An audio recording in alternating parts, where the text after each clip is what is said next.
like to call to order the August 14th meeting of the Clearwater City Council.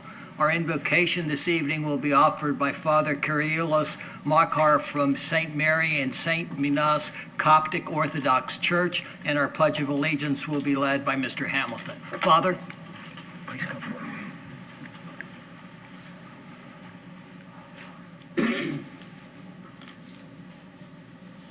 Our Heavenly Father, on behalf of all who are gathered here, we thank you for your abundant blessings. We ask you to grant us the wisdom to take the appropriate decisions to serve the people. We ask you to grant us faithfulness in using the gifts we have been entrusted with. We ask you to grant us the confidence and ability to work together in harmony. Dear Heavenly Father, we ask you to bless this meeting with your divine guidance and help us to make the best use of our own.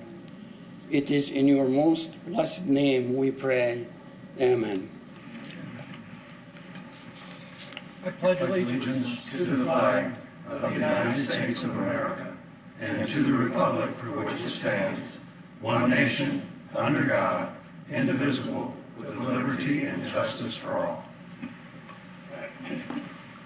Father, thank you for joining us this evening. Have a blessed holiday tomorrow. Thank you, sir. Council, ladies and gentlemen, because there's been some confusion and question regarding our procedures on citizens to be heard, perhaps we've been a little lax in our rule, which reads, and I quote, "Citizens to be heard regarding items not on the agenda.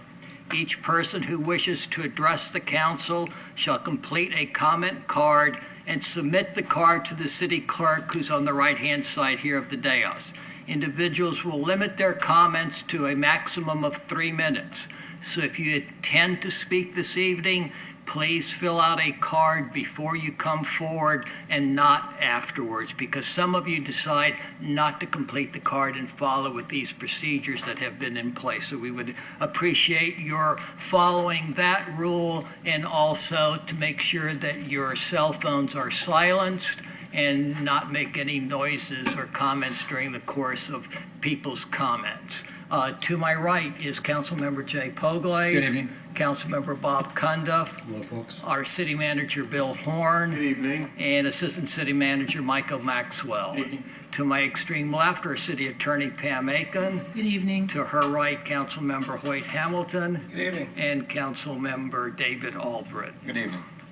Our first order of business will be to recognize our employee Patrick Shackton from our gas department, who has been with the City of Clearwater for 5 years. Patrick.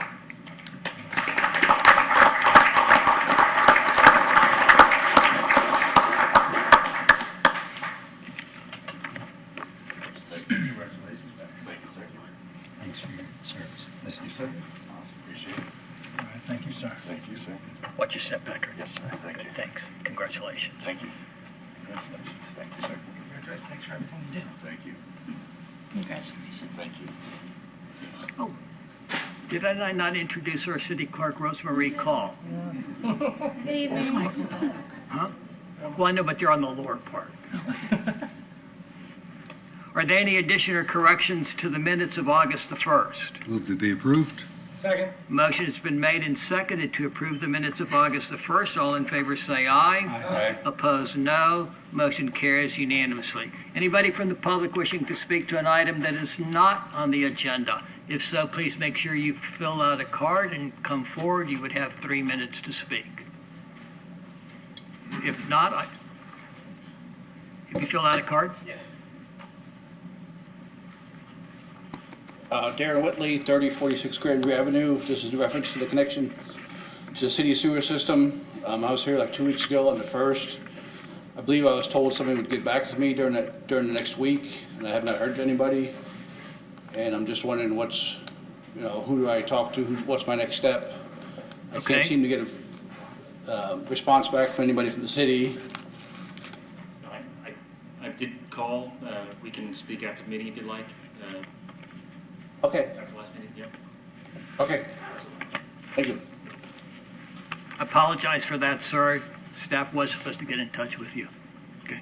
Anybody else from the public wishing to speak to an item that is not on the agenda?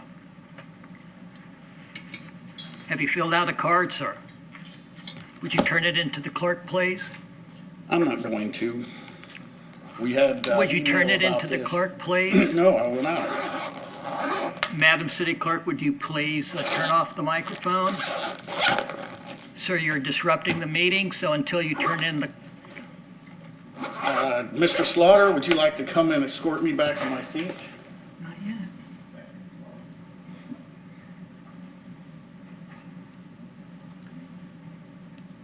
thank you, sir. Anybody else from the public wishing to speak to an item not on the agenda? Thank you. Okay, we will close public comment and move on to agenda items, the consent agenda, items 7.1 through 7.13. Anybody from the public or council wishing to pull an item off the consent agenda, items 7.1 through 7.13? And make a motion to approve the agenda, or the consent agendas, item 7.1 through 7.13. Motion has been made and seconded to approve the consent agenda, items 7.1 through 7.13. All in favor say aye. Aye. Opposed, no. Motion carries unanimously. Agenda item 8.1, Mr. Horn. Approve the request from the owner of property addressed at 1572 Eunice Lane to vacate the east 1.5 feet of a platted 3-foot drainage easement lying over that portion of property described in Official Records Book 10868, page 781, also being a portion of Lot 6, Brook Hill Terrace, as recorded in Plat Book 49, page 14 of the Public Records of Pinellas County, and pass ordinance 9304-19 on first reading. Mr. President. Thank you, Mr. Horn. Good evening. Robert Burzak, Real Estate Coordinator. The purpose of this vacation will be to allow the homeowner's pool and deck screen enclosure not to encumber into the easement. There are no utilities present within this easement, and city staff have reviewed this vacation and have no objections. Any questions of staff on agenda item 8.1? Anybody from the public wishing to speak to agenda item 8.1? Move to approve agenda item 8.1. Motion has been made and seconded to approve agenda item 8.1. Comments, council? All in favor say aye. Aye. Opposed, no. Motion carries unanimously. Ms. Aiken. Ordinance number 9304-19, an ordinance of the City of Clearwater, Florida, vacating the east 1.5 feet of a platted 30-foot drainage easement lying over that portion of property described in Official Records Book 10868, page 781, also being a portion of Lot 6, Brook Hill Terrace, as recorded in Plat Book 49, page 14 of the Public Records of Pinellas County, Florida, providing an effective date. I would move to pass ordinance 9304-19 on first reading. Second. Motion has been made and seconded to pass ordinance 9304-19 on first reading. Comments, council? All in favor say aye. Aye. Opposed, no. Motion carries unanimously. Agenda item 8.2, Mr. Horn. Approve the request from City of Clearwater to vacate the north portion of the 50-foot right-of-way of Meadowlark Lane, also known as Meadowlark Lane, in revised map, Town of Bayview, as recorded in Plat Book H6, page 23 of the Public Records of the Hillsborough County, Florida, of which Pinellas County was once a part, lying south of Gulf to Bay Boulevard, State Road 60, and north of a line located parallel and 330 feet south of the east-west center line of Section 16, Township 29 South, Range 16 East, also being the center line of Gulf to Bay Boulevard, State Road 60, less the 25-foot wide portion previously vacated as recorded in Official Records Book 19332, page 1499 of the Public Records of Pinellas County, Florida, and pass ordinance 9306-19 on first reading. Mr. Burzak. Thank you, Mr. Horn. The right-of-way is not necessary for municipal use, and it's deemed to be in the best interest of the city and the general public that it is vacated. City staff recommends vacation of the right-of-way. Is there any questions? Any questions of staff on agenda item 8.2? Anybody from the public to speak to agenda item 8.2? Motion? Oh, I'm sorry. Move approval of agenda item 8.2. Second. Motion has been made and seconded to approve agenda item 8.2. Comments, council? All in favor say aye. Aye. Opposed, no. Motion carries unanimously. Mrs. Call. Ordinance number 9306-19, an ordinance of the City of Clearwater, Florida, vacating the north portion of a 50-foot right-of-way of Meadow Lark Lane, also known as Meadow Lark Lane, and revised map Town of Bayview as recorded in Plat Book H6, page 23, the public records of Hillsborough County, Florida, of which Pinellas County was once a part, lying south of Gulf to Bay Boulevard, State Road 60, and north of a line located parallel and 330 feet south of the east-west center line of Section 16, Township 29 South, Range 16 East, also being the center line of Gulf to Bay Boulevard, State Road 60, less the 25-foot wide portion previously vacated as recorded in Official Records Book 19332, page 1499 of the Public Records of Pinellas County, Florida, providing an effective date. I move that we pass ordinance 9306-19 on first reading. Second. Motion has been made and seconded to pass ordinance 9306-19 on first reading. Comments, council? All in favor say aye. Aye. Opposed, no. Motion carries unanimously. Agenda item 8.3, Mr. Horn. Declare surplus for the purpose of sale through request for proposals 48-19, real property located at the northwest corner of Grant Street and North Martin Luther King Jr. Boulevard, legally described as lots 6, 7, and 8, Block B, first addition to Norwood, according to the map or plat thereof as recorded in Plat 5, page 7, Book 5, page 79 of the Public Records of Pinellas County, Florida, and real property located at 1415 Taft Avenue, legally described as Lot 16, Block 1, Lincoln Place addition to Clearwater, Florida, according to the plat thereof, as recorded in Plat Book 3, page 17 of the Public Records of Pinellas County, Florida, whereby the successful proposal meets the terms set by council. Mr. Lane. Thank you, Chuck Lane, Economic Development and Housing Department. The purpose of this RFP is to donate this land for an affordable housing project. There are two properties identified in the RFP. They total about 0.44 acres. The larger tract was acquired through foreclosure of a delinquent housing loan. The smaller parcel was acquired by the county due to non-payment of taxes. The county then deeded it to the city at no cost to the city in 2001. Both properties are identified on the city's list of properties that are available for affordable housing. Council approved that list by resolution earlier this year. Allowable density for the property identified in the RFP is 4 residential units. There is also an opportunity for a proposal to include an additional lands adjacent to the property, which would of course increase the scope of the project. There is privately owned land that may be available for this purpose, adding an additional 5 to 6 units. This is an opportunity to facilitate new construction in the North Greenwood neighborhood. It also to create and preserve units that will be available at affordable prices. Any questions of staff on agenda item 8.3? Mr. Cundiff. Thank you. Are we looking at single-family homes on these lots? Probably not. To get the densities that we're looking at, we're probably looking at a multifamily project. All right. Any other questions, council? Anybody from the public to speak to agenda item 8.3? Move to approve agenda item 8.3. Second. Motion's been made and seconded to approve agenda item 8.3. Comments, council? All in favor say aye. Aye. Opposed, no. Motion carries unanimously. Ms. Aiken. 8.3 does not have. Oh, it doesn't an have one, ordinance right.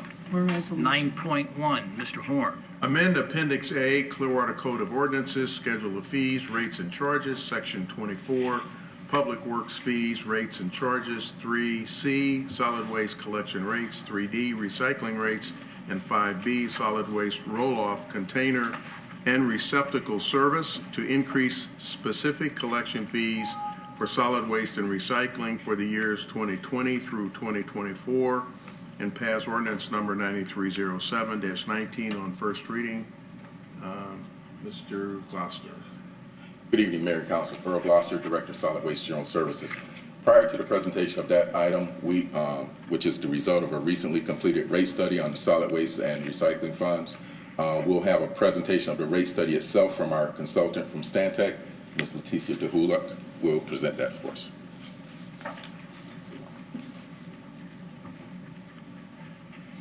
Good evening. How's it going? I'm Leticia Duhalik. I'm here with Stantec Consulting. I'm a managing consultant with Stantec. And I'm presenting the solid waste and recycling revenue sufficiency analysis results. So, not to sound a little repetitious, but not to repeat myself, but historically, because we already kind of went through this on Monday, but historically the city has adopted multi-year rate increases or annual rate increases on the multi-year basis. And so the current rate for the solid waste and recycling plan is expired. So you had it since from 2015 through now. And so we need a new adoption of a 5-year plan. Historically, the city has conducted annual and biannual revenue sufficiency analysis. And this has been useful in validating and revising plans when needed. And the analyses are used or done through our interactive modeling and decision support process. The interactive decision support process includes just adding or evaluating quite a bit of financial data and putting them into a proprietary model that we hold, and having several discussions with your staff and looking at different rate scenarios and different outcomes until we arrive at one where staff and everybody's most comfortable with. The financial management plan that is essentially spit out by this model provides us with projections of revenues and expenses and annual rate adjustments, key performance indicators like your debt service and reserve fund balances. And some of the key challenges specifically to the solid waste as we did this study include this 6% annual rate increase that is a direct cost to the system, and it's outside of the city's control. It's a pass-through from Pinellas County, so 6% annually for dumping fees. The other key challenge was a $550,000 increase to personnel and salaries expenses. This is driven from the compensation study that was approved by the city earlier this year, I think maybe in March or April. The third key challenge is the funding of a transfer station. This is the upgrading of the transfer station for $16 million, and the sharp reduction in roll-off revenues, a lot of that stemming from just tapering off of large construction projects in the city. So the financial plan that we have before you for the next 5 years would be the 3 3/4 annual rate increases. This is the same annual rate increases that were in effect and expired in 2019. In 2020, this reflects a change to the monthly bill of $1.19. The revenue and expenses and the operating fund charts shown on the bottom of your screen are direct spit out, if you will, of our financial plan. And the cash in line, the black line, reflects your projected revenues for the period, for the 5-year period. The orange line reflect the projected cash out or expenses. So revenues and expenses are right on top of each other, meaning that the projected fund balances on the operating fund listed or shown by the blue bars are essentially staying the same for the next year, for the next 5 years, given the projections. One important item to touch on is that black line. The black line is a target line, and it represents 6 months of operating reserve. This is an important level from one of the multiple things that rating agencies look at. But the fact that the projected fund balances are staying above that target is very important for the city when it looks to potentially fund a new infrastructure in the future. And the city has actually done a great job in maintaining within those parameters historically as well. Again, we're looking to adopt a new 5-year rate increase for 2020 through 2024. One thing I wanted to point out here is that the cost of the service of the city is very comparable to the local communities around this area. And it also, what is not shown in this chart is just the level of service that is provided by the city. Your city will sometimes pick up multiple times if the customer calls and needs additional pickups without charging additional fees, which is very common in other cities. And a lot of the utilities represented here too are now seeking a similar type of study, a revenue sufficiency analysis. simply because the 6% annual rate increases from Pinellas County is a big expense to a lot of those cities as well. And so we expect that as we move forward in the next couple of years, some of those cities will also change and pass on some rate increases. So overall, the recommendation is for a new 5-year plan, as we discussed, the 3 3/4 annual rate increases. The financial management plan here ensures that we're going to maintain that 6 months of operating reserves in the bank. And also, we recommend that you do an annual and biannual update to these analyses so that we can update this plan if need be as we start getting new information regarding revenues and expenses, or if economic conditions change, or other factors that could affect this analysis. And last but certainly not least, the typical monthly bill is represented here. And on the left side, you have all of the utility services provided by the city. So for fiscal year 2019, if you sum up all of the utility service, you'd get a typical monthly bill of $101.55.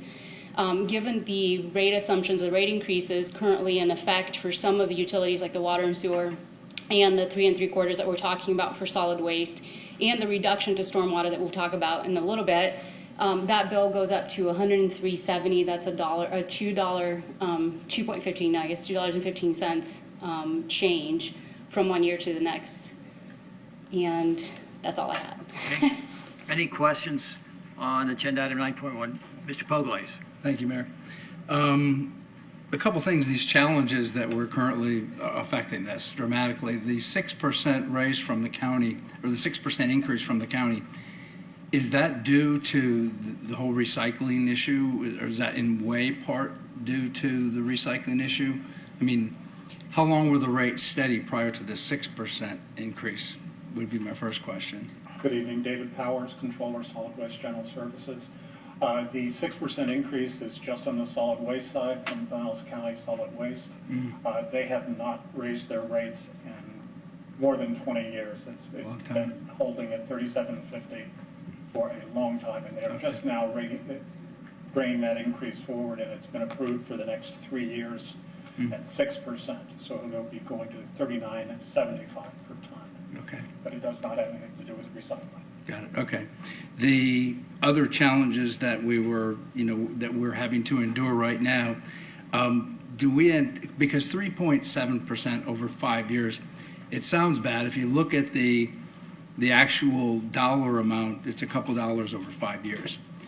But do we anticipate, and that's why I totally agree with the biannual, annual, look at this, check this up to see where we are, because it would be helpful to know, or hopefully we can anticipate we would not have to go to a 12% continual increase over the next 5 years at the end of 24. So to anticipate these things coming forward, I think would be beneficial to know ahead of time so we can kind of adjust. Yeah, I think the updating of the analysis would be able to provide you those types of guidances. I think one thing to consider too is that your O&M costs are consistently increasing because of inflation. And so overall, your costs are typically increasing. And if they are increasing, you kind of have to maintain a certain level of revenues to stay with your costs, essentially.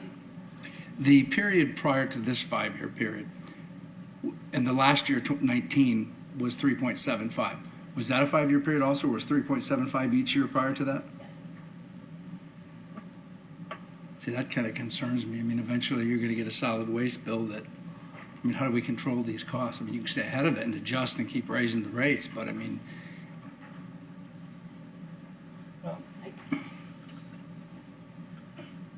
that's just a comment. Thank you. Okay, we'll wait until the comment period for a comment. Well, it was the end of a question. Mr. Kundo. Yeah. He asked one of the questions. I said the current rate increase is 3.75, and so we're not changing the rate of increase. That's correct. For the next 4 years if we go with this plan. You had mentioned that part of the consideration was the $16 million transfer station. Is it going over budget? I thought the money was already in the bank for So that money has already been set aside into the CIP for the transfer All right. station project. I thought- Everything seems to be on time and on budget. All right. And the rate of increase is about $6 now for a monthly bill in the next, is that 4 years or 5 years? How does that compare with other municipalities in their rate of increase? Yeah, so I actually have a little cheat sheet for some of the solid waste communities around. So St. Pete is looking at a 5.25% increase for 2020. Gulfport is looking at 6%. Dunedin is looking at 2%. And then, as I mentioned before, some of these utilities have not been able to look at their costs. And so the Pinellas County cost specifically is, I believe, about 20% of your city's budget. And so any kind of fluctuation in their rate increase will essentially affect your system in a substantial way. And the same thing is true for all of the other surrounding communities that are also using the Pinellas County landfill. They're going to have to go through these rate increases to essentially take on and be able to support the increases from the county. And that really was my last question, which I think you just answered. The 6% increase that we're getting from the county landfill, that the landfill bill is about 20% of our solid waste budget. Okay.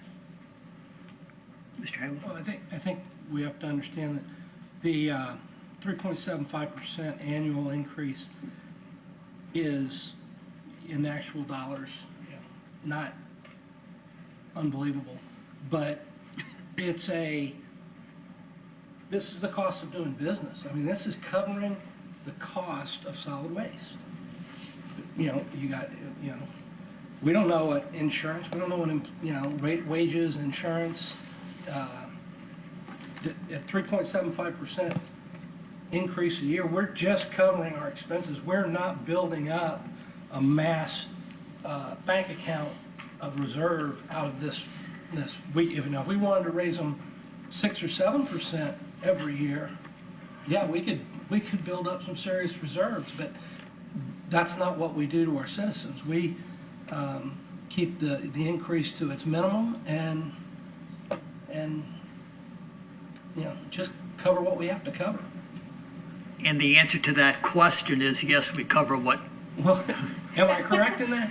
Yeah, you're correct. And Because if you just look at the slide that I presented to you, so the projected revenues and expenses are right on top of each other. So you're really not adding to fund balance or putting money away somewhere. You're using the money that you're receiving on an annual basis. And people look at the chart before that or after that with the different municipalities.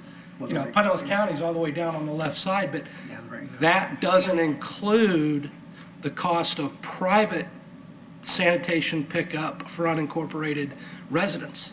So that's a very misleading, Pinellas County, how much cheaper Pinellas County is. Well, Pinellas County doesn't pick up the solid waste.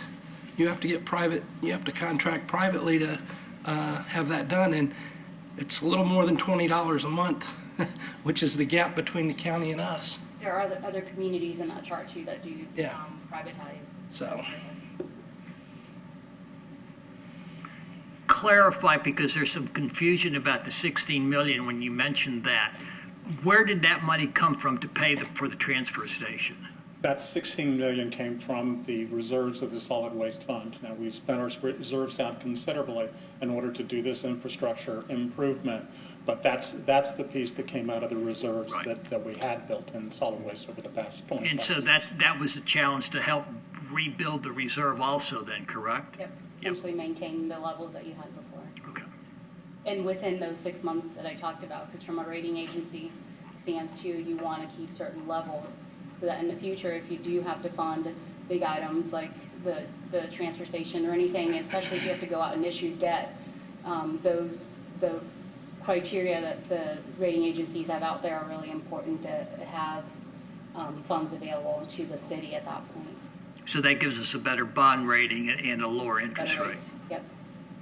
Okay. Mr. Gloucester, come back up here and remind us what we collect that other cities, reference was made that, other cities don't provide the same level of service that we do. And explain that a little further if you don't mind. Well, basically, we're in your neighborhood once a week. We pick up your solid waste and your black barrel, your recycling and your blue barrel. We have a yard waste pickup and a bulk items pickup, all in one day in your neighborhood, in and out. A lot of other communities do not pick up bulk items, or they'll have a charge for it. They also don't pick up, a lot of communities don't pick up green waste. They'll charge you for that also. They'll have a drop-off place where you drop it off, and they'll charge for that. We also offer at the end of the month, last Wednesday of every month, we have an electronics drop-off. People come to the solid waste complex and drop off their no longer wanted or used electronics. All they have to do is show that they're a citizen of Clearwater, and you drop it off there. Those are all part of the services that we provide in the solid waste department. And then remind us of what our Simplify for 5 recycling plan is. Our Simplify to 5 is the 5 items that we take in our recycling program. That's paper, that's aluminum and steel cans, that's cardboard, that is glass, and that is plastic. Thank you. Plastic bottles. Thank you. Plastic bags from Publix. Plastic bags are forbidden. Shredded paper. Do not put your recyclables in your cart in plastic bags. Put them in there loosely. Plastic bags, we do not want your plastic bags in the blue bin. Put them in the black bin. Or take them back to Publix. How about our pizza boxes? Your pizza boxes, if it has that grease spot on it, which they all do, please put that in your black barrel. We don't want that in your recycling either. And egg cartons and styrofoam. Egg carton styrofoam is not a part of our program. It is not one of the 5 items that I mentioned. Thank you, sir. And Earl, is there a magic liquid that will clean a peanut butter jar? There is not. So put the peanut butter jar in the solid waste, not in the Yes, sir. recycling. Yes, if you don't want to wash it out. If you don't want to sit there and scrub it out, just put it, Yeah. okay, I got you.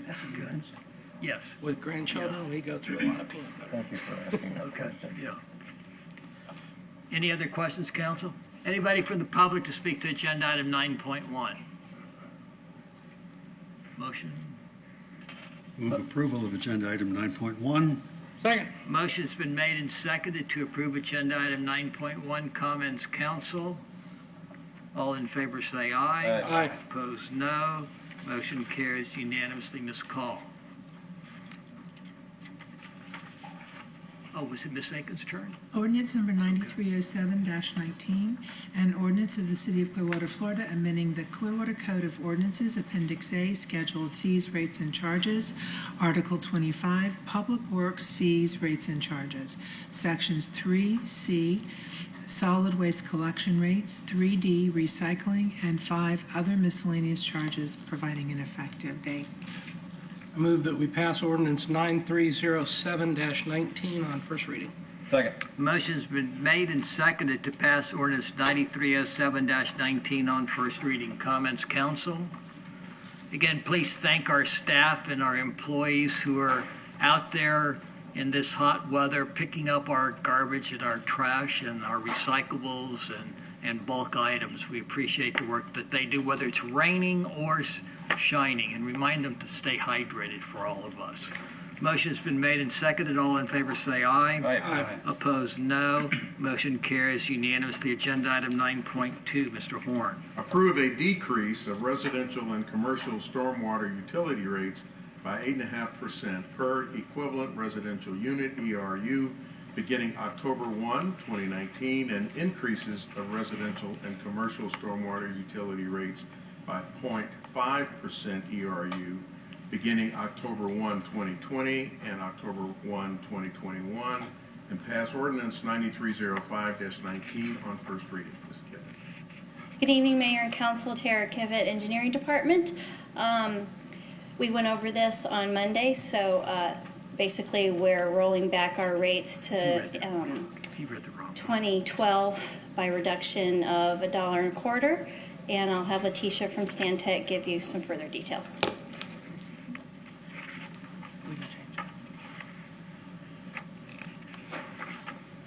Good evening again. I'll try to be fast too, because I know some of these slides are a little repetitive. But historically, since it's the city practice to adopt multi-year rate plans. This rate plan is actually adopted and in effect through 2022. So we're essentially asking for an amendment of the 0.5% rate increase through 2022. And we'll talk a little bit more about the annual adjustments in a couple of slides.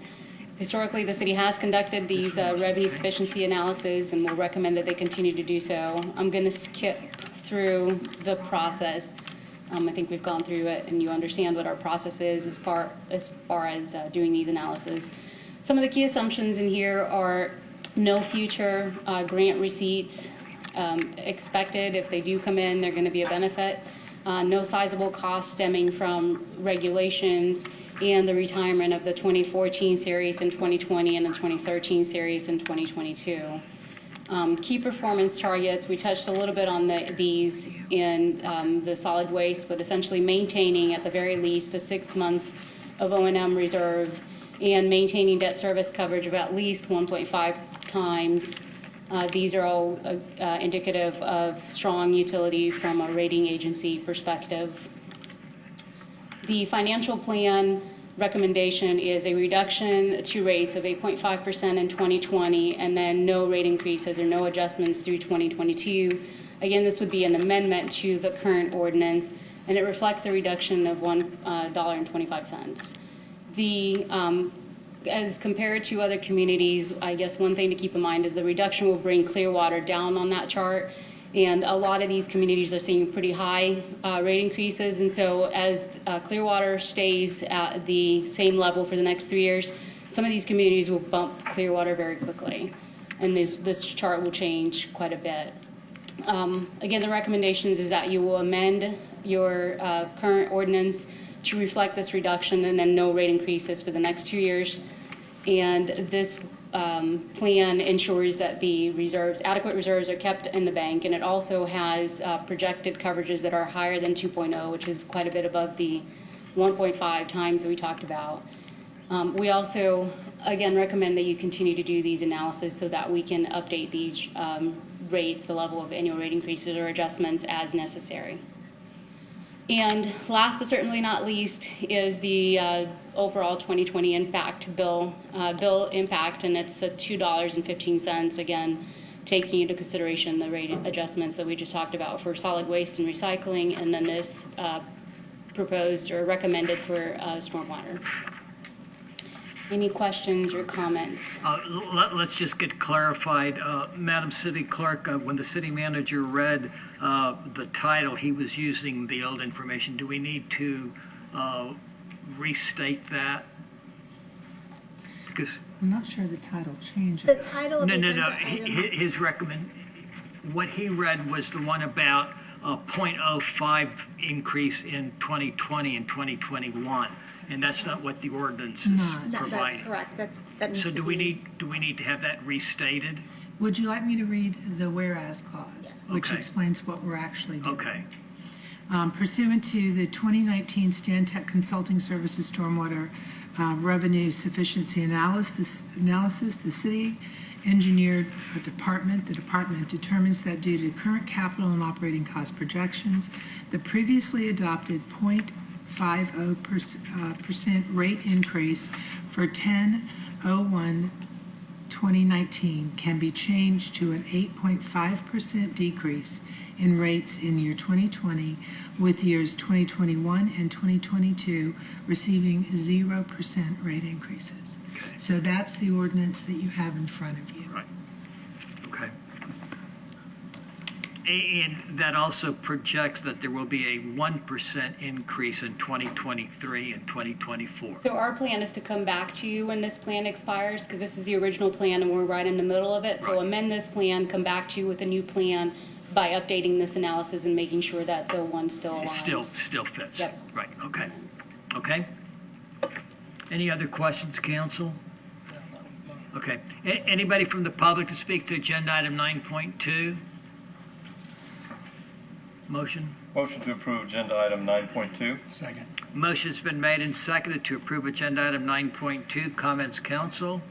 Mr. Kondo. I was just going to say, in my book, it's nice to be able to reduce a rate and keep it reduced for, the next couple of years. That doesn't happen very often I in think it city speaks government. to your city's ability to pre-plan and to make sure that they have the infrastructure in place to do that now. Any other comments? Motion's been made and seconded. All in favor say aye. Aye. Opposed, no. Motion carries unanimously. Ms. Cole? Ordinance number 9305-19, an ordinance of the City of Clearwater, Florida, amending the Clearwater Code of Ordinances, Appendix A, Schedule of Fees, Rates and Charges, Article 24, Public Works Fees, Rates and Charges, Section 3E, Stormwater Management Utility Rates, providing an effective date. I would move to pass ordinance 9305-19 on first reading. Second. Motion's been made and seconded to pass ordinance 9305-19 on first reading. Comments, council? All in favor say aye. Aye. Opposed, no. Motion carries unanimously. Agenda item 9. Thank you very much for being here again tonight and answering our questions and working through all of this. Agenda item 9.3, Mr. Horn. Accept a water line easement from FTC Clearwater SPE LLC for the construction, installation, and maintenance of city water lines on real property located at 1551 Flannery Circle West, Clearwater, and adopt resolution 19-24. Mr. Burzak. Thank you. Robert Burzak, Real Estate Coordinator. The water line easement grants the city rights to maintain water line facilities within an easement area. The city engineering department recommends acceptance of the easement. Questions? Any questions of staff on agenda item 9.3? Comments, council? Or no, anybody from the public to speak to agenda item 9.3? Motion? Move to approve agenda item 9.3. Second. Motion's been made and seconded to approve agenda item 9.3. Comments, council? All in favor say aye. Aye. Opposed, no. Motion carries unanimously. Ms. Aiken. Resolution number 19-24, a resolution of the City of Clearwater, Florida, accepting a waterline easement from FTC Clearwater SPE LLC for the construction, installation, and maintenance of city waterline facilities, providing an effective date. I move that we adopt resolution 19-24. Second. Motion's been made and seconded to adopt resolution 19-24. Comments, council? All in favor say aye. Aye. Opposed, no. Motion carries unanimously. Agenda item 9.4, Mr. Horn. Accept an access easement from Drs. Kiran and Pallavi Patel, 2017 Foundation for Global Understanding, Inc., for vehicular and pedestrian access rights across the easement premises to the adjacent city-owned property, otherwise known as Cooper's Point, and adopt resolution 19-25. Mr. Burzak. Thank you. As a condition of ordinance 9202-18, the applicant was required to grant an alternate access easement to the city. City staff recommends acceptance of the easement. Questions for staff on 9.4? Mr. Kunda. I see the site location on the map, but where does the easement go? Is the easement going to be, from what I understood, it was supposed to be behind the buildings? Yeah, it kind of curves around. If you look at the exhibit on the easement document, that's pretty much the exact location. It kind of goes up and it curves around. Okay. Yes, You want to put it on the map? You want to put it on the Elma? that exhibit. Do you want it on the Elma? I don't need it, Okay. as long as it's the same as it was. Exhibit Yeah, A. yeah. Any other questions, council? Anybody from the public to speak to 9.4? Motion to approve agenda item 9.4. Second. Motion's been made and seconded to approve agenda item 9.4. Comments, council? All in favor say aye. Aye. Opposed, no. Motion carries unanimously. Ms. Call. Resolution number 19-25, a resolution of the City of Clearwater, Florida, accepting an access easement from Drs. Karan and Pallavi Patel, 2017 Foundation for Global Understanding, Inc., for vehicular and pedestrian access across the easement premises for access to the grantee's property located adjacent to the grantor's property and otherwise known as Cooper's Point Preserve, providing an effective date. I would move to adopt resolution 1920-25. Second. Motion's been made and seconded to adopt resolution 19-25. Comments, council? All in favor say aye. Aye. Opposed, no. Motion carries unanimously. Agenda item 9.5, Mr. Horn. Approve a recommendation by the Public Art and Design Board for the commission of a public art installation for the Morningside Recreation Complex located at 2400 Horn Boulevard, as designed by Guy Kemper for a total cost of $36,052.50, and authorize the appropriate officials to execute same. Mr. Hubbard. Good evening, council, city management, and citizens. My name is Christopher Hubbard. I'm the Cultural Affairs Coordinator for the City of Clearwater. The theme and scope of this project were determined by the selection panel, which consisted of representatives of the Public Art and Design Board, the Morningside Neighborhood Associations, Parks and Recreation Department, and an artist representative. Guy Kemper was selected as the artist that best fit the project criteria. His original exterior proposal was amended to comply with Florida Building Code requirements that require tinting on glass for environmental and conservation adherence. Mr. Kemper indicated that the required tinting would negate and obscure the impact of his proposal. An alternate design was then developed in collaboration with the selection panel and project stakeholders. The style and placement of this alternate design was unanimously approved by the selection panel and neighborhood associations after a deliberate process of public input and several meetings and lengthy discussions. The panel recommends the proposed installation site, and the Public Art and Design Board unanimously approves of their selection. This commission supports the city's strategic vision by providing public art for citizens and visitors, and represents the city's ongoing commitment to the Commission of Public Art, making the city an attractive place to live, learn, work, visit, and play. This concludes my presentation, and I am available to answer any questions you may have. Questions for staff on agenda item 9.5? Mr. Cundiff. Explain to me why the viewpoint is that having this indoors rather than outdoors protects the artwork. Yes, sir. In the discussion and selection of the interior site, the Morningside Neighborhood Associations opted for an internal site that best protects the piece from any vandalism that may occur. We do have very safe neighborhoods, but there is always the chance of vandalism for a project of this nature. Additionally, the Morningside Neighborhood Associations felt that the building's exterior and design was artwork in itself. They did not want to disrupt that facade that was placed out there, and that placement of an exterior freestanding work would contrast with the design of the facility. So they opted for an internal placement, citing that this is a very popular and used facility, and that the visitors to this facility would be able to see the artwork as they entered into the building. If I could just follow up, the places that you showed on the interior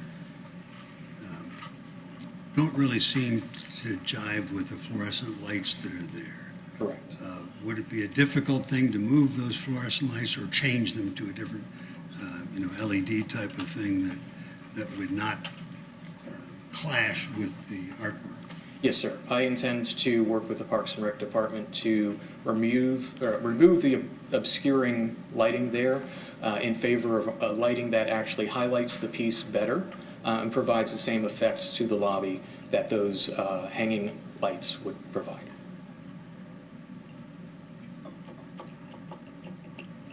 Any other questions, council? You made reference to vandalism. Do we have other public art that is outdoors? Yes, we do. Has it been vandalized in all the years that it has been out? We have had some minor vandalism. We've had some stickers and scratching. We've had people that have written with magic marker. Those have been able to be reversed, thankfully, but there is always the prospect of vandalism. That would happen no matter what, correct? That does happen with external pieces. Okay. Mr. Horn, I apologize, sir, but in all the years that I've been on council, I don't ever recall seeing a letter from a staff member to a neighborhood group suggesting that they come out and talk, on a position, and I'm just wondering, is this a new procedure that we're following? No, Mayor, it's not a new position, but it does reflect over my tenure here where council has always insisted that we give them feedback as to how the community feels about a particular item that is coming before the council. And so that was the reason why Mr. Hubbard seemed to take on the responsibility for the neighborhood at Monday's work session. And I felt that the best expression of the reasons why the indoor position was recommended would be better articulated by the residents who was a part of this process. And that's why. Okay. That's why I did it. Okay. I mean, I didn't know whether he Yeah. took this on himself to do it, because it doesn't say that he was directed to, and I was curious about that. Yeah, because, sometimes in council questioning, our staff can't completely answer Understand. it adequately, and so that's why I had to do it. But the other thing that I am sort of upset about is if it were known from the beginning that I do not support public art being indoors, then why wasn't I invited to talk to the board before it reached its decision? Because initially this was to be an outdoor artwork, and it's just, Well, but again, just think about how we. But I'm being singled out here as the mayor's opposition, and the mayor never had an opportunity to explain to the committee why he objected. Okay. So I mean, going forward, we'll do that. But council, you all have been pretty expressive about your feelings, and they tend to be well known. So, Yeah. I didn't think it was. The other question I had was pertaining to the Countryside Library. Yes, sir. Where is the artwork in the Countryside Library? Is a terrazzo floor in the entrance to the library. Okay. And the Countryside Fire Station? The Countryside Fire Station does not have a piece of artwork. Is it not supposed to have one? They donated to the discretionary fund in lieu of having artwork. Within the ordinance and guidelines of the program, you have the ability to pool funds. To do that, to use to other projects in other parts of the community? In other parts of the community that are approved public art and design program projects initiated by the city.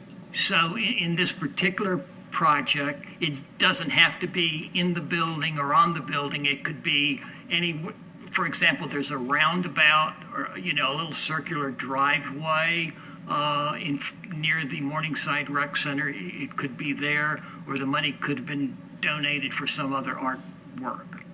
The money could have been pooled into another city project. Within the public art master plan and our governing documents, it instructs the public art program to incorporate artwork into the design and the facilities of the building wherever possible. The intent is to avoid something that's called plop art, which is art that's added into a facility afterwards and looks like a Band-Aid, as per a lot of the discussion in the public art field. Many times the artwork added to an exterior of the building does not have a conversation with the building, nor does it reflect the design of the use of the facility or the citizens' interaction. Anybody from the public to speak to agenda item 9.5? Motion? Hold on. Oh, I'll fill out a card for you, even though that's ridiculous. It's not like any of you don't know who I am or where I live or anything else. Can that be on record so I don't have to do that every single time, Mr. Creticos? Since you changed the rules. no, sir. We've never changed the rules. You did. So we disagree on that. So I'm going to speak about this public art project. I absolutely agree with you that public art is not public if it's indoors. It should be outside. If it's something that can't, it's something that can be done, it can be set out. The other thing is, if you're going to spend $36,000, why don't you put that to solid waste and not raise our rates? It's not, in my way of thinking, any business of the city to be in the art business. They should take care of the streets, make sure the sewers work, make sure, try not to be 103%, nationwide on utilities. Try to provide police service, which the Sheriff's Department is primary. But as far as artwork goes, that's going to be in a building in one particular neighborhood, I'm opposed, and I absolutely agree with you on that point. Thank you, sir. Anybody else from the public wishing to speak to agenda item 9.5? Motion? Move approval of agenda item 9.5. Second. A motion has been made and seconded to approve agenda item 9.5. Comments, council? Mr. Poglaze. Thank you. So, and I'm in agreement with the mayor and Mr. Haluba as well. Public art should be external, all of our artwork downtown. So, and I did appreciate your translation, how it goes, it can go either inside or outside as long as it's within the fabric of the building ahead of time. So within those guidelines for public art, was there a formula strategy? Does 50% of them have to go out? Who makes the decision whether the public art goes outside or, in the case of Station 45, go in? How does the process work to get it to that point? And does the neighborhood or the community, what is their input? What kind of, is it a voting system? How does this work? The selection panel will convene at the early outset of the project to take a look at the site and find some locations that may or may not be the best accessible for public artwork. In some locations, just by necessity of the design of the building, that work might be better posed interior, and others, and exterior placement is better suited. In the case of Fire Station 48 on Belcher, there was a very nice plaza space that was arranged out at the site, right, at which a piece of public art was a nice complement to that plaza and provided a gathering space for people to use on their lunch breaks, but also to have ceremonies and honorings over at the fire station. So we were able to do that. I did take a look at our collection. Out of the 21 works we have currently commissioned, 18 of them are external placements. 3 of them are internal. So 85% of our public artwork is exterior. I had no idea that was. It would be helpful, I think, in the future. I mean, I would like to have a list, that list. If we could have, just to see it, because I'm not aware of that much public art and all the projects throughout the years. I'd be happy to provide that. I'd just like to go around and see them. I see the one on Belcher all the time. Yes, sir. I never see the one on Court Street in that fire station. And the only reason I'll see the Morningside one is because we're members and my wife swims there. Probably wouldn't see that one either. So, but I didn't realize it was 18 to 3. Thank you. That was my comments. Thank you. Any other, Mr. Hamilton? I'm a person that likes public art as well, and outside is great, but inside is not the end of the world. Chris, I guess I could have asked this during the questions, but this is basically the same mosaic piece that he designed.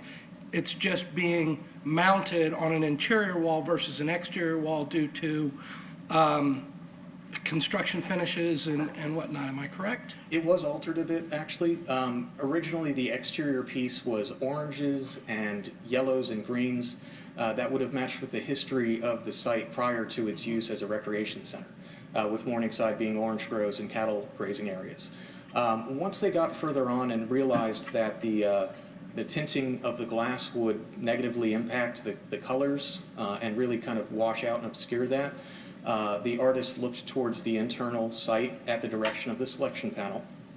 He had proposed 2 pieces that had a more warm color scheme, as in the original, and a piece that reflected a cool color scheme of the blues and greens that you see at this piece.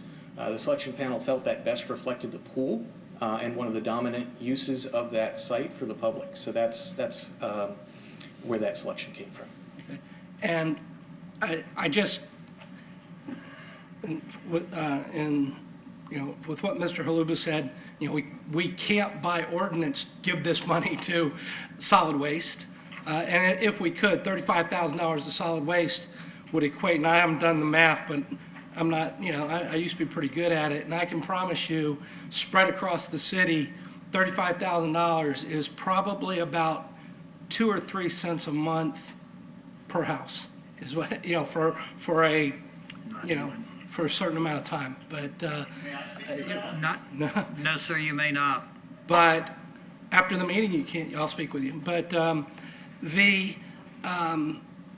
going to sit here and I'm going to admit straight up, the artwork we did at Station 45 was a mistake. In hindsight, being 2020, it was a mistake. I was under the belief that once it was installed, it was going to be very visible from the street, but the design of it and everything, I liked it, and I was under the belief you're going to, number one, you can't be looking at it when you're going down Court Street, number one. And number two, it's even if you are looking, if you're a passenger and happen to be looking for it, it's hard to see. So I'm going to be the first one to say, we made a mistake on that one. We're not perfect. But I'm not comparing this piece to Station 45 because the number of people, citizens and visitors alike, that walk into this rec center is exponentially more than walk into our fire station. And, our ordinance says, this will have a public art piece. As he said, 85% of them are outdoors already. I'm comfortable with this piece being indoors at this facility. My preference would always be, could be outdoors if the location's right and it doesn't cause a traffic issue and public safety issue. But in this case, I'm perfectly comfortable with being indoors with this piece. Mr. Cundiff. Thank you. I'm going to vote for the motion. I do think that public buildings are public outside and inside, and there's no harm in, depending on the location, of having artwork inside of a building.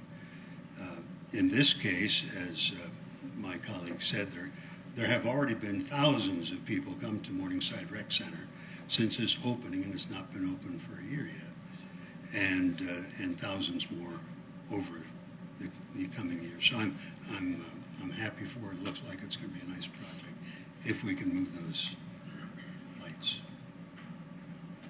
For council, I did do some research. Since the building has opened, 47,412 people have entered into Morningside Recreation Center. Did you want to say anything? Did you want to say anything? No, I mean. Well, I was gonna wait till the end to comment, but Well, this is the end. Well, no, it's not the very end. Yeah, it's you and then the mayor. I've always been supportive. You know that, Chris. I was on the committee with you when we were doing artwork for the beginning before it ever became, an ordinance that we had to include art in public facilities. So I think it's a great thing. I think Clearwater's done a great job of staying out front with his art program. The Art 365 that we have downtown I love it because it's something changes every year, and we have, I know art's in the eye of the beholder, and we have some people that don't like certain things, but that's art, and that's part of the thing about art. You can like things and you can not like it, but it gives you an impact, and Clearwater does a good job of it. So whether it's inside in I agree, in a facility like Morningside Rec, a lot of people are going to be able to see that, so I don't have a problem with it. Thank you. Council, no one's been a stronger proponent of the Morningside Rec Center than myself over the years. Mr. Hamilton, I appreciate your confession. I wish you had heard my arguments when I was making them when we were talking about the fire station, because those were the arguments that I was making. And I really appreciate the work that Mr. Hubbard has done with the committee. Y'all are, they are volunteers. They have given their heart and soul to the Morningside Rec Center over the years, and it is greatly appreciated, not only by my colleagues, but myself, and I know the staff. However, this artwork was going to be outdoors initially. There were other alternatives that could have been considered that I don't know whether they were or not being considered. And because of, I try to be consistent. And I've really had not necessarily a sleepless night last night, but this has weighed heavily on me because I know how important this whole project is to the community and especially that neighborhood. But I feel very strongly that that this artwork in a situation like this should be first considered outdoors. And as much as I would like to continue my support for the Morningside Rec Center on this particular issue, I am going to be voting in opposition. Motion has been made and seconded to approve agenda item 9.5. All in favor say aye. Aye. Opposed, no. No. The motion carries 4-1 with Creticus in opposition.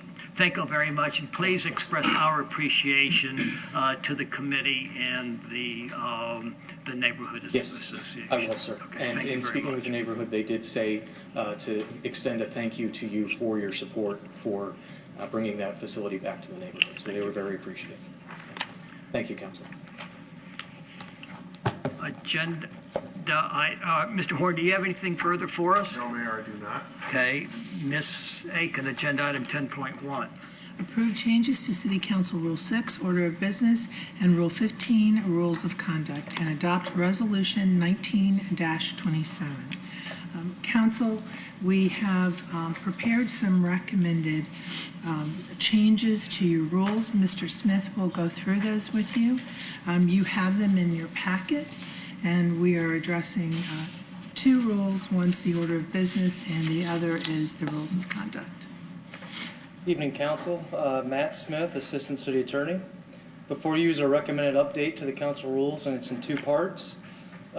The first part, it amends Rule 6, Order of Business, to indicate that comment cards must be filled out by citizens before they will be allowed to speak. And secondly, Rule 15, Rules of Conduct, is amended to help council identify behavior that disrupts meetings. And right in the rule are examples of all the behavior. And this takes the focus away from council having to decide on the spot whether speech is disrupting the meeting, and at the same time ensuring that First Amendment rights are being protected. So with that, I'd be happy to answer any questions. Any questions of staff on agenda item 10.1? This was not at our work session. No, sir. Is that in order then? It's up to you. If you want to bring it back to the next meeting, we can, and we can just discuss it now. But I think that you can consider it. Okay. I mean, we're not doing anything different in asking our questions now that we would ask at our work session, but I know that council did not get this packet until yesterday. For your rules, you do not allow items that are expending money without it going to a work session. Okay. But otherwise, you don't have a prohibition that says you can't you can't consider something. Okay. But if you want to put it off, that's fine. I was just trying to anticipate maybe questions that would be asked. Okay. Any questions, council? Anybody from the public to speak to agenda item 10.1?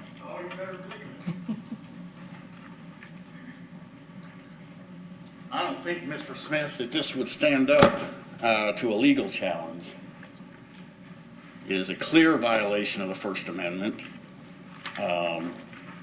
especially in my case when everybody knows who I am, where I live, what my address is, and all of those type of things. It causes a chilling effect on people getting up here and speaking, to have to identify themselves at all. Now, I would propose a compromise, one way or the other, if they want to give their name verbally, as this is all recorded, public record. There's essentially nothing, no advantage to doing this. It's still public record. It's just another way for you people to intimidate anyone who wants to come up here and speak. Obviously, I'm over that. This is wrong. It's, in my opinion, in violation of the First Amendment. I don't think it would stand a legal challenge, Ms. Aiken. And I believe I sent you an email, something to that effect, earlier today. If you want, your job is to take input from the citizens. And pulling stumps like this is an impediment to that. You all are supposed to represent us, the citizens. It looks like your campaign's working pretty well. I don't think there's very many of them here. This is completely wrong. You know, there's nothing wrong with having, an option. But to sit there and turn my microphone off because I said I wouldn't do this is a violation of my First Amendment rights, Mr. Credicoats. And if you had let me speak, I was actually going to give you a compliment. You want to hear it now? Just, okay. Everybody else is not going to like it. But I was very pleased that you were basically the Lone Ranger in opposing Mr. Polglaz's appointment. It's a travesty of the democratic system that I have to stand here in front of people who are supposed to be elected officials that were not elected. With all due respect, sir, you're speaking on the agenda item. Okay, well, that dovetails into filling out this card. Filling out this card is wrong. It's an impediment to free speech. I believe it's a violation of the First Amendment. I don't really care what you say. Ms. Aiken? Yes, sir. Of course, we did give a lot of consideration to the rule when it was initially adopted, when you adopted the rule that provided for the card, and again, when we were making these proposed amendments. And Florida law does not require that you allow citizens to be heard on items not on the agenda. And if you choose to do that... Excuse me 1 second. If you have a cell phone or other device that goes off, please silence it or go outside and conduct your business there. Thank you very much. But Florida statutes also allows you to adopt rules for the orderly conduct of the meetings. And one of those rules that they specifically talk about is to prescribe procedures or forms for individuals to use in order to inform the Board or Commission of a desire to be heard. So clearly, you can require people to submit that information. I believe that the rules as they are drafted are constitutional. So I do not agree with Mr. Haluba on that point. You'll also find that many jurisdictions have that requirement. We were sort of a late adopter. We only adopted it 2 years ago. Most jurisdictions have been doing it pretty much forever. So say that again so that, because we got interrupted. The Florida legislature has passed a state statute? Well, Florida Statute 286.0114 discusses your authority to regulate your meetings and to provide rules and policies. And that was the provision that I just read to you. Okay. Any other questions, council? Mr. Smith, did you have something else to say? Oh, okay. Unless there's a question. Okay. Need a motion? Motion to approve agenda item 10.1. Is there a second? Second. Motion has been made and seconded to approve agenda item 10.1. Comments, council? I mean, it just, well, I guess the question is, we haven't had a chance, we haven't all had one-on-ones with the city attorney since we received this. I mean, as I read through it, it's pretty boilerplate, just clarifying procedure that is our right and privilege to do. I guess I have a question.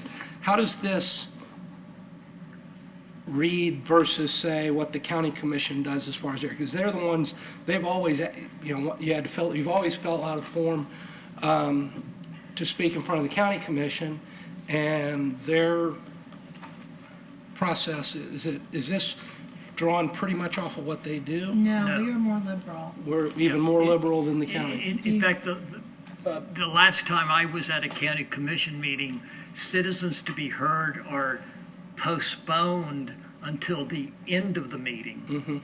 And you cannot speak unless you filled out a card, given it to the clerk, and then the chairman of the county commission calls the individual up one at a time. If there's no card, you don't speak.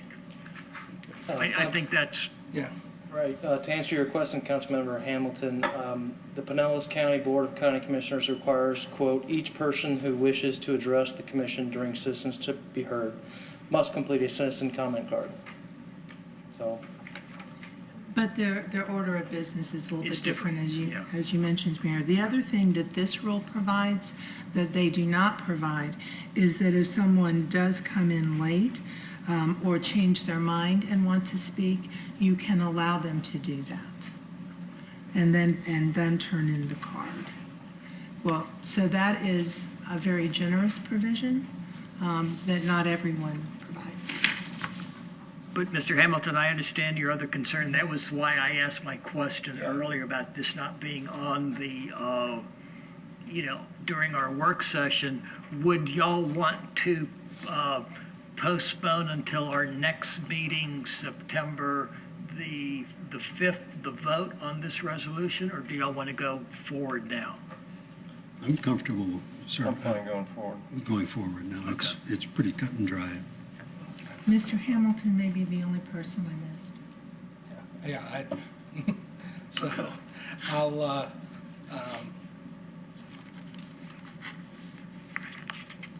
we're good. Okay. We can move it forward, and if I have any questions, I'll discuss them with the, afterwards. Because I can always bring it back up. Right, and we always, we review our rules every year. Yeah. So, if we see that something isn't working right, later on, we can always, adjust if necessary. Okay. Okay. Motion has been made and seconded to adopt agenda item 10.1. All in favor say aye. Aye. Opposed, no. Motion carries unanimously. Ms. Aiken, you have a resolution? Resolution number 19-27, a resolution of the City of Clearwater, Florida, amending council rules providing an effective date. Move that we adopt resolution number 19-27. Second. Motion's been made and seconded to adopt resolution 19-27. Comments, council? All in favor say aye. Aye. Opposed, no. Motion carries unanimously. Ms. Aiken, do you have any other business for us? No, sir. Okay, closing comments, Mr. Poglaze. Thank you, Mayor. I do have one. It was, we had a trip to Philadelphia a few weeks ago, and one of the things that I found in the hotel on the nightstand, and I don't know if any of the rest of you guys noticed this, and the one trip that I took to Japan, and then, of course, this last trip flying to Philly, flying across the country, I noticed solar panels throughout much of the entire country of Japan. Much of the Midwest, solar panels everywhere, wind fields everywhere. Here in Florida, along the eastern seaboard, we're subject to big lobbyists, we're subject to Duke Energy. And of course, Philadelphia is a huge city. They have a Philadelphia Energy Commission. They urge citizens to join the solar panel movement. It's interesting because it is the wave of the future. Fossil burning fuels, in my opinion, is not sustainable. We have resiliency projects. We have a sustainability coordinator. I wish the citizens would rise up and collectively make a big effort. The last one failed miserably. in Tallahassee, the large power companies succeeded, do not allow you to come off the grid.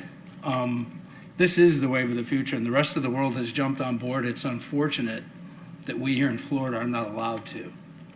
So those would be my final comments. This is put out by the city of Philadelphia. Mr. Cundiff. Nothing, sir. Mr. Hamilton. I don't know that I have anything. We have a budget meeting next week. 22nd. As of right now, I plan on being in attendance, but I've had a family issue arise that may prevent me from being here. But if I cannot be here, I'll make sure all my questions are presented before I leave. Okay. Thank you. Mr. Albritton. And I won't be the next work session, but I will make the council meeting. But just kind of go on what Mr. Pogley said. I'm really glad that Clearwater has a new sustainability coordinator, and that she's looking on all the construction that we do, has input on trying to be more green and doing something with either solar or giving us options now to do that. And I think it's very important with Clearwater, so I'm glad we're moving. Clearwater is moving back into the green program as well, so it's a good thing. The downtown Clearwater artwork is going to be on Friday the 16th. This will be a free event, and you will be able to see some of our best artists in the Bay Area painting live artwork. We'll also give you an opportunity to check out Clearwater downtown businesses while supporting our arts, which are very important not only to the city of Clearwater, but in the entire county. I want to remind everybody that Sunsets at Pier 60 has movies every night out at Pier 60 Park. And as was mentioned earlier in our meeting, on Wednesday, August the 28th, the city will have a free electronics collection day at our solid waste facility. On Friday, August the 30th, is the Rockin' Clearwater Street Festival at Station Square Park. That event is going to run from 10 o'clock in the morning until 9 o'clock in the evening. Want to remind everybody that Labor Day is on Monday, September the 2nd, so our city offices will be closed. The free sidewalk rain art is available to the county, to our residents through the city. The city will provide paint and tools to provide an opportunity for you to do some stenciling in your neighborhood. You can email neighborhoods@myclearwater.com or call excuse me, or call 562-4559 for additional information on that program or our signal box art painting program. Earlier today and really through the rest of the week, we have in Clearwater Paralympian table tennis champions from the United States and Canada. They will be leaving on Saturday to go to Lima, Peru for the Pan Am Games in preparation for the Olympics in Tokyo, Japan in 2020. I want to remind everybody that school started this morning here in Pinellas County. Please be careful. Please observe school crossings, school bus stops, and do not be texting while you are driving or talking on the phone in a school neighborhood zone, please. Our next work session will be on Tuesday, September the 3rd, with our meeting on Thursday, September the 5th. And again, want to remind everybody that we will be having a special budget meeting on Thursday, August the 22nd here at the library, and I believe that meeting is going to start at 3 o'clock in the afternoon. With that, thank you for spending part of your evening with us, and we are adjourned until that meeting on August the 22nd.